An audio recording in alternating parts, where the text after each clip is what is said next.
Hello, my name is Joanne Hartman, and this is Comfort Country Explore the Four. Today we're south of Madoc at the Wild Blue Yonder Cabins, and I'm speaking with Debbie and Terry Richardson, and today we're going to discuss the history of drumming. So, Debbie, please tell me about this one. Well, this drum is known as a frame drum. Most people would know it as a native frame drum. It's one of the oldest known instruments. There have been ancient drawings found in Egypt of the frame drum, putting it back to about 4,000 years ago. Mm-hmm. And at that time, too, it was also known as a woman's instrument as well. It can be made out of different types of wood, from maple, oak, pine, cedar, and the skin would be from a deer hide or cow or horse or goat, and your different type of hides. Great. And then, Terry, I see you're holding on to something there. What's that? This really isn't a drum, but it really sounds nice in a drum gathering, whether it be a circle or... It's the didgeridoo. A lot of people know it. They heard it on like the show Survivor. It's right. An Australian instrument. And how it was made is they took a piece of eucalyptus and they would put it on top of a termite hill. And the termites would actually hollow the inside out. So it has a tube shape. And if you like, I show you how it sounds. Please do. Yeah.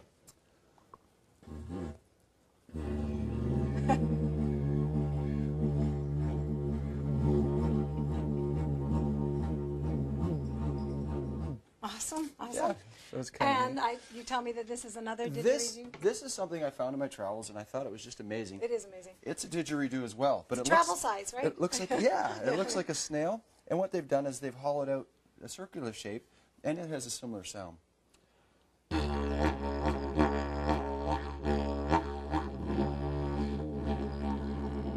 Clever termites. And okay, what about this one? And this is a djembe drum. It would be originally started in West Africa. It would be made out of a softwood or hardwood from West Africa. And it's put back to about 13th century. It's been around since. And the skin is generally made from goat skin. And depending on where the goat was raised can depend on the quality of the skin as well. Mm-hmm. And yeah, and then it's strung and just play it. In the center of it's got a nice deep bass to it, and the outside has got your tone. So the history of drumming, I mean, drumming has been forever, right? As long as there's humans who've been drumming. It's communicating without words. Right. And what do people get from, what have civilizations since forever, what have they got from drumming? Well, it's been used for ceremonies, for celebration. Native people have used it for passing down their teachings. It's just a great way for people to get together and just drum out some beats, and it's just a fun time. So speaking of get together, you have workshops? We do have workshops out here at the cabin, and we have a website. It's the wildblueyondercabin.com. We also have a festival that we put on the second Saturday of September in Madoc at the O'Hara Mill Homestead. And the festival, you'll see all these instruments. There's different instructors there to teach workshops. There's demonstrations, and what's neat about the festival, it's an interactive festival, so you get to participate. You get to sit down and play the drum and learn. Right. You get to get up with the African dancers and learn how to African dance. And it's just a great festival for the whole family. And it's great because even though some people may have more skill than others, it doesn't require a lot of skill. It's just something to get involved in and have fun with, right? Absolutely. And relax a little bit and get laid back, right? Yeah. Okay. Thank you very much. My name is Joanne Hartman, and this is Comfort Country Explore the Four. Explore the Four is brought to you by Comfort Country, featuring the communities of Madoc, Marmora, Tweed, and Sterling. For more information about this edition of Explore the Four, visit online at comfortcountry.ca.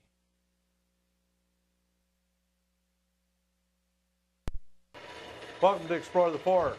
Today we're with Chris Greatston here at O'Hara Mill Homestead in the blacksmith shop. And what are we going to do here today, Chris? Well, what's going to happen? Yeah, I've been asked to make some coat hooks for the log cabin, and they've asked for 6 of them, so I have to get them pretty close to all the same. And you'll be doing the hammering today. You'll be my striker. And you're going to trust me to do that? I'm going to trust you to do that. Well, that's good. Now, what these coat hooks started their life out at is a bolt.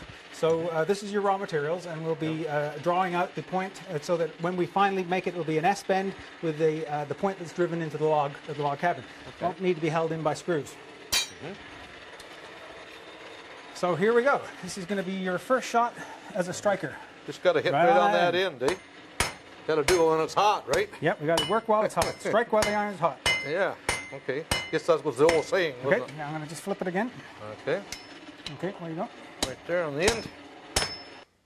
So, what am I supposed to be doing here? I'm supposed to be making a point, I guess. Like Yeah, you're drawing a taper. Turn this Yep. over. So this is how they would have did it like 100 years ago type thing, is it? All the way back to Yeah. pre-Roman times. Yeah. Is that right? Eh? Working of iron hasn't So changed that much.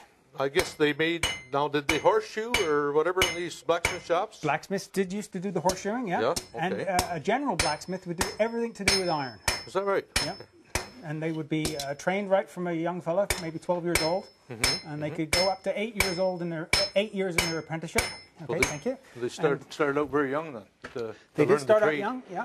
And Yeah. I was just saying to Jim here that, and as a beginner apprentice, you might make hundreds of nails for your master in the day, hundreds of nails in the day. And the whole intent of making the nails, the blacksmith got nails that he could sell to the pioneer village that he was in, and he could also count on it developing the muscles on his young apprentice, because eventually the apprentice would end up swinging a sledgehammer, but you'd start him light and slowly work up to where he was pretty strong and able to do any job that the blacksmith required him to do.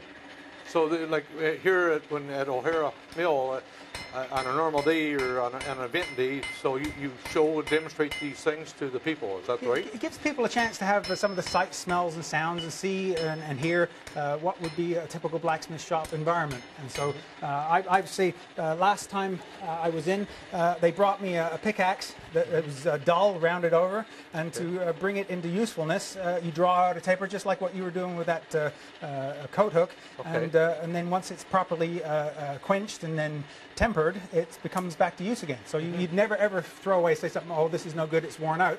You would reuse it, like reuse, resharpen, and keep drawing it out.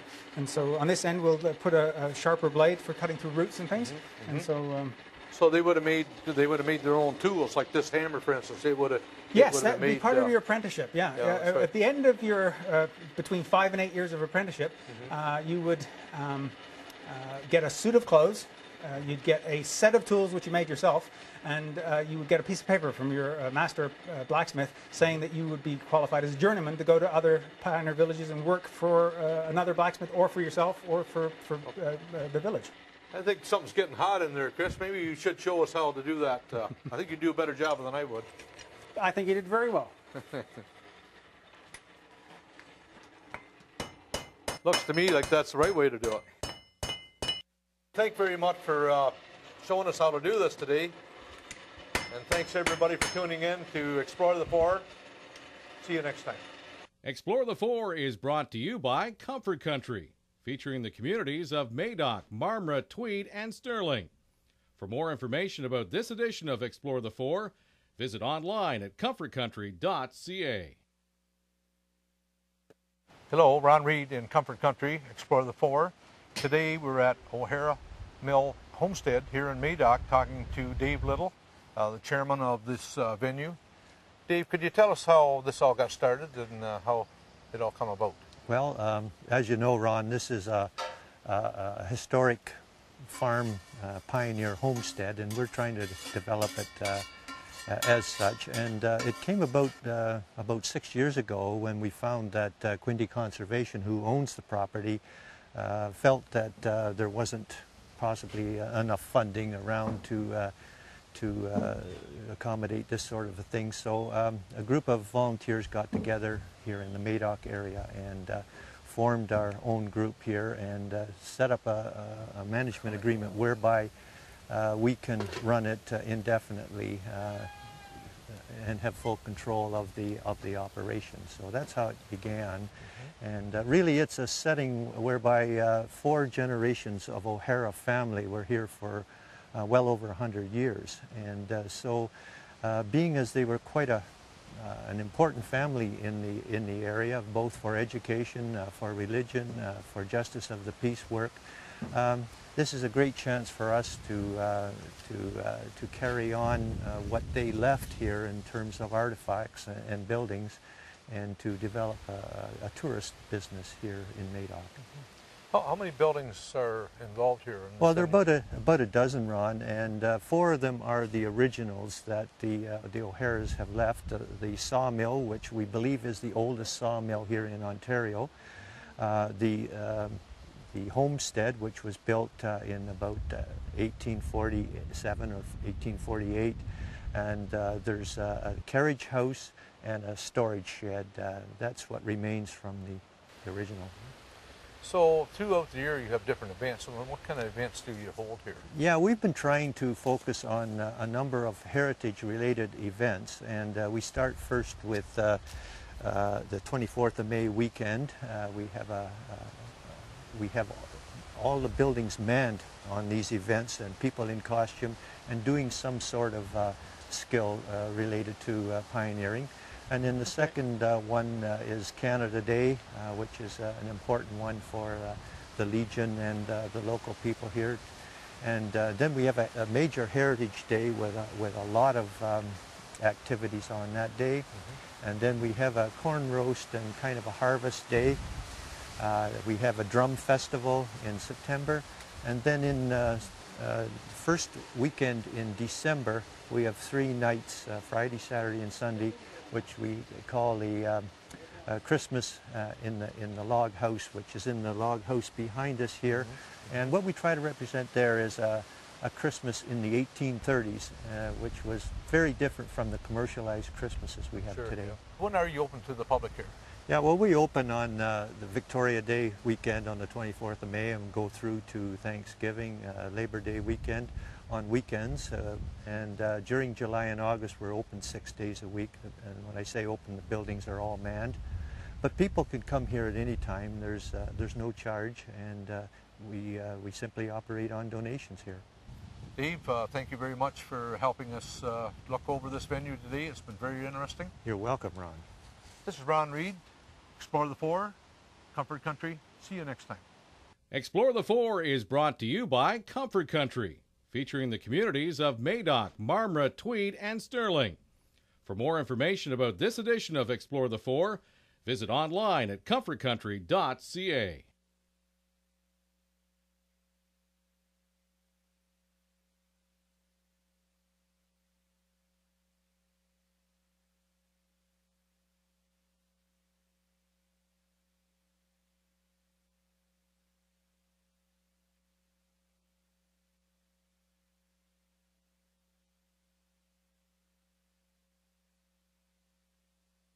Okay.